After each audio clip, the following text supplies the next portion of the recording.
Isang lihim ng Congress na iniingat-ingatan. Hello guys, eto na naman tayo at napanood natin, no? Good morning muna, syempre dito, at good evening dyan. Oy, salamat ka pala sa mga bumati sa aking birthday. Thank you very much. Pero ito guys, pag-usapan natin, no? Aba, itong Jay Baluga na ito, gumagawa na naman ng chismis.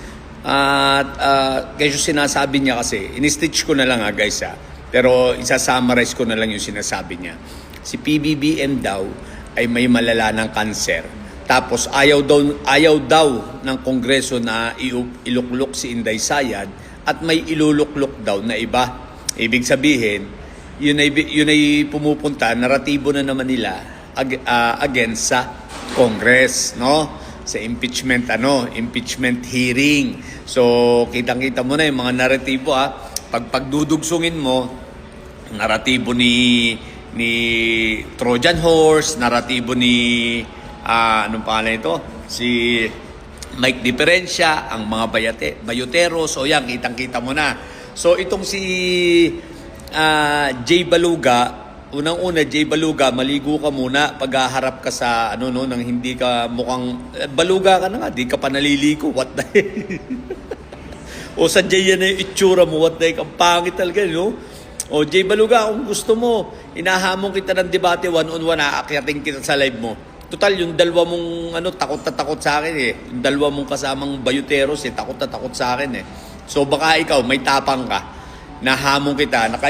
Imposibleng hindi mo ito mapanood kasi naka-stitch ka rito. So inahamon kita one-on-one tayo, debate tayo. Magsabi ka lang, sa live mo aakyatin kita. Dahil yung si Bayot Bay, ayaw Tsaka si Dadang Baluga, yun na yung pinakamatalino sa bayuteros So kung yung dalawa na pinakamatalino, saan ka lulugar? What the heck? Diba? Di mukha ka lang tanga. Anyway, ito, gumagawa na naman ng chismis.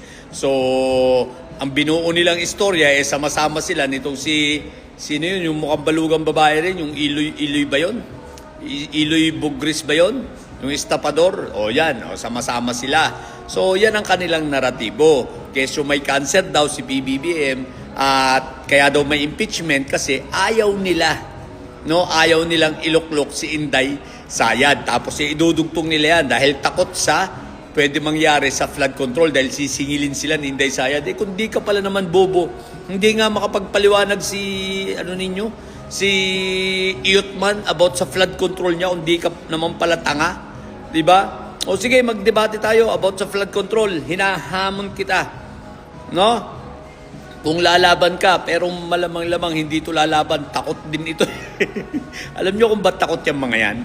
Guys, puro bobo yan Walang alam ang utak niyan. Ang alam lang yan, chismis, tsaka maula namang pinag-arali. Sino ba ito si Jay Balugang ito? Tingnan mo naman.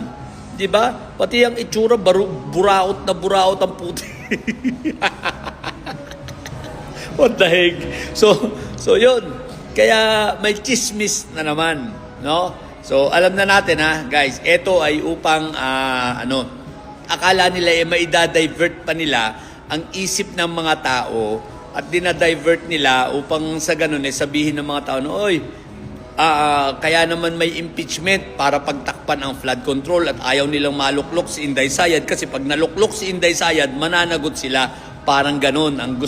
Actually, hindi parang yun ang gusto nilang naratibo na palabasin at yun ang gusto nilang mangyaring narrative na nakakalat at paniniwalaan ng maraming tao. Ang problema nila, konti na nga lang sila. Ang marami sa kanila ay trolls. Sino ba namang maniniwala sa kanila, di ba? Ngayon, may cancer naman daw si PBBM. Tanga, ang may cancer andon sa dahig. Pero pinapanalangin nga namin na wag munang mamatay. Kung di ka pala naman tatanga-tanga.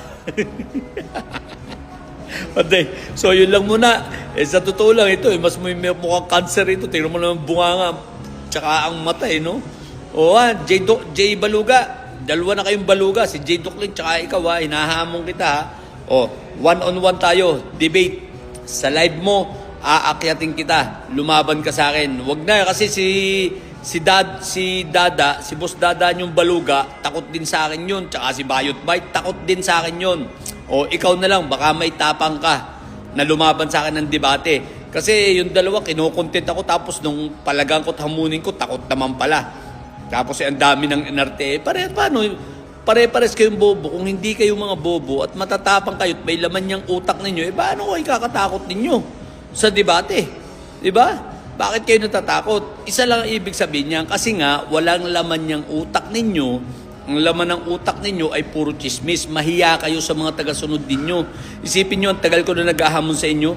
Diba? Ako ang ikinontent nyo, ha?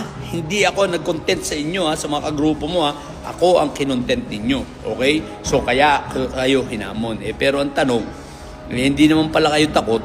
Bakit kayo, at marami naman kayong alam, bakit kayo natatakot?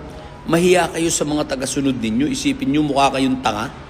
Diba? Sinasabihan ko kayo, papapayag ba? Sinasabihan ko kayo mga bobo at mga tanga. Ngayon, patunayan mo. Patunayan ninyo kung hindi kayo mga bobo at tanga. Patunayan ninyo sa followers ninyo, no? Na hindi kayo mga bobo at tanga.